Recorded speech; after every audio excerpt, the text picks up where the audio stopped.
School শেষে তিনি কলেজে ভর্তি হলেন। আগের মতোই বন্ধুদের সাথে চলাফেরা সবকিছু চলতে থাকলো।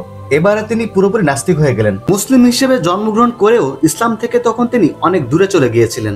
সেখান থেকে তিনি কিভাবে আজকের এই অবস্থানে আসলেন, কিভাবে বনে গেলেন আল্লাহ তাআলার একজন অনুগত বান্দা, তার জীবনের অবিশ্বাস্য গল্প নিয়েই আমাদের এই পর্ব। নোমান আলী খান হচ্ছেন মুসলিম বিশ্বের জনপ্রিয় ও প্রভাবশালী ইসলামিক ব্যক্তিত্বের মাঝে অন্যতম একজন। কোরআনের চমৎকার শৈল্পিক সৌন্দর্য উপস্থাপনার জন্য তিনি বাংলাদেশ সহ সমগ্র মুসলিম বিশ্বের তরুণ মুসলিম প্রজন্মের কাছে একজন জনপ্রিয় ব্যক্তিত্ব।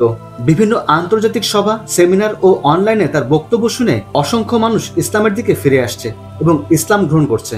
কিন্তু আপনি জানলে অবাক হবেন, অথচ এর আগে স্বয়ং তিনি নিজেই 2 বছর নাস্তিকতার চর্চা করেন। নোমান আলী খান 1978 সালে জার্মানির রাজধানী বার্লিন শহরে জন্মগ্রহণ করেন।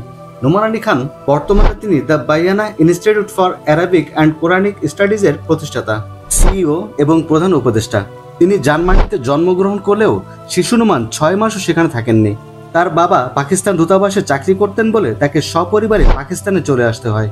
এরপর তার বাবার চাকরির সুবাদে চলে যান সৌদি আরবের রাজধানী রিয়াদে। সেখানে 1986 সাল থেকে 1992 সাল, এই 6 বছর রিয়াদে থাকার পর তারা চলে যান আমেরিকাতে। সেখানে তিনি খ্রিস্টানদের পরিচালিত একটি স্কুলে ভর্তি হন। ফলে সবকিছু তার কাছে ভিন্ন মনে হয়। ভিন্ন ভাষা, ভিন্ন পরিবেশ, সবকিছু ভিন্ন। বন্ধুরা সব ভিন্ন ধর্ম, ভিন্ন সংস্কৃতি লালন করে এবং চলাফেরাও করে ভিন্নভাবে। এতে তার কাছে অনেক অসহায় লেগেছিল। তখন প্রায় 2 বছর পর্যন্ত তিনি কোনো মুসলিমে দেখা পাননি। শুক্রবারে ক্লাস থাকায় 2 বছর তিনি কোনো জুম্মার সালাত আদায় করতে পারেননি। অথচ তিনি তখন হাই স্কুলের ছাত্র।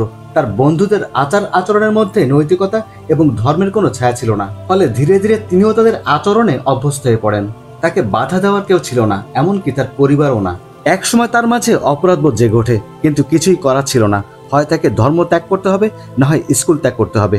দুর্ভাগ্য, অন্য কোথাও ভালো স্কুল নেই বলে তার পরিবার তাকে স্কুল ত্যাগ করতে দিল না। স্কুল শেষে তিনি কলেজে ভর্তি হলেন। আগের মতোই বন্ধুদের সাথে চলাফেরা সবকিছু চলতে থাকলো। এবারে তিনি পুরোপুরি নাস্তিক হয়ে গেলেন। প্রায় 2 বছর তিনি নাস্তিকতার চর্চা করেন। ইসলাম থেকে তিনি অনেক দূরে চলে গেলেও তবে তিনি একেবারে সরে যাননি, যার কারণে কিছুদিন পরেই নোমান আলী খানের সময় হলো ফিরে আসার। জানবো কিভাবে তিনি অবিশ্বাস্যভাবে নাস্তিকতা থেকে ইসলামে ফিরে আসলেন, আগের থেকে আরো শতগুণ গতিতে। শুরুটা হয়েছিল হঠাৎ একদিন আমেরিকান মুসলিম স্টুডেন্ট অ্যাসোসিয়েশনের 2 জন সদস্যের সঙ্গে তার দেখা হয়। তারা নিজেদের মধ্যে কোরআনের আলোচনা করছিলেন, তিনি তা শুনছিলেন। যদিও এইসব ধর্মের আলাপ তার কাছে ভালো লাগতো না। তারা নিজেরাই নোমান আলী খানের সঙ্গে পরিচিত হলেন এবং ছায়ের মতো তার সঙ্গে চলাফেরা শুরু করলেন।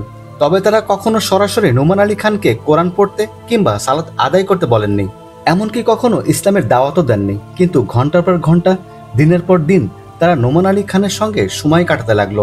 এতে নোমান আলী খানের মধ্যে ব্যাপক পরিবর্তন শুরু হয় এবং এই অবস্থার মধ্যে চলে আসে রমজান। তখন তার মহল্লার মসজিদে রমজান মাস উপলক্ষে পাকিস্তান থেকে একজন আলেম আসেন।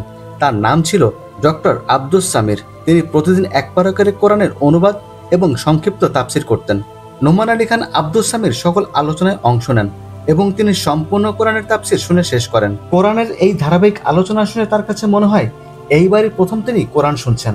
এতে কোরআনের প্রতি তার ভীষণ আগ্রহ জন্মে। সেই লক্ষ্যেই তিনি ঈদের পরের সপ্তাহে ডক্টর আব্দুস সামির নিকট আরবি ব্যাকরণ পড়তে যান। ডক্টর আব্দুস সামি তাকে ব্যাকরণের কিছু নিয়মকানুন শিখিয়ে দেন। আর এইভাবে শুরু হয় তার নতুন পথ চলা। আজকের উস্তাদ নোমান আলী খান আর হয়ে ওঠেন আমাদের কাছে পরম ভালোবাসার মানুষ। এরপর তিনি কিছু কিছু আরবি বুঝতে পারেন এবং কোরআনের স্বাদ পেতে থাকেন। এরপর তিনি ইন্টারনেটে খুঁজতে খুঁজতে একদিন পেয়ে যান ডক্টর তারিক আল সোয়াইদানের কোরআনের মোজেজা বিষয়ক একটি সিরিজের আলোচনা। এটি ছিল আরবিতে। তিনি রাত দিন এগুলো শুনতে থাকলেন, কিন্তু তেমন কিছু বুঝতে পারলেন না। তিনি সেখানে থেমে না থেকে তার কাজ চালিয়ে যান। এর কিছুদিন পর তিনি ইন্টারনেটে খুঁজে পেলেন শায়েখ মুতাওয়াল্লিকে। তার লেকচার শুনে নোমান আলী খান আরো বেশিভাবে অনুপ্রাণিত হলেন। এগুলো পেয়ে তার কাছে মনে হলো তিনি জ্ঞানের সাগর পেয়ে গেছেন। তিনি এসব পড়তে ও শুনতে শুরু করলেন আর একের পর এক স্কলারকে আবিষ্কার করলেন এবং তাদের থেকে জ্ঞান আহরণ করতে লাগলেন।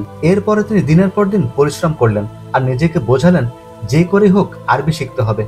মানুষ যা চায় তা পায়, আল্লাহ তার ইচ্ছা পূরণ করেছেন। খুব অল্প সময়ের মধ্যেই নোমান আলী খান আরবি ভাষা ও কোরআনের উপর অসাধারণ জ্ঞান ও পাণ্ডিত্য অর্জন করেন।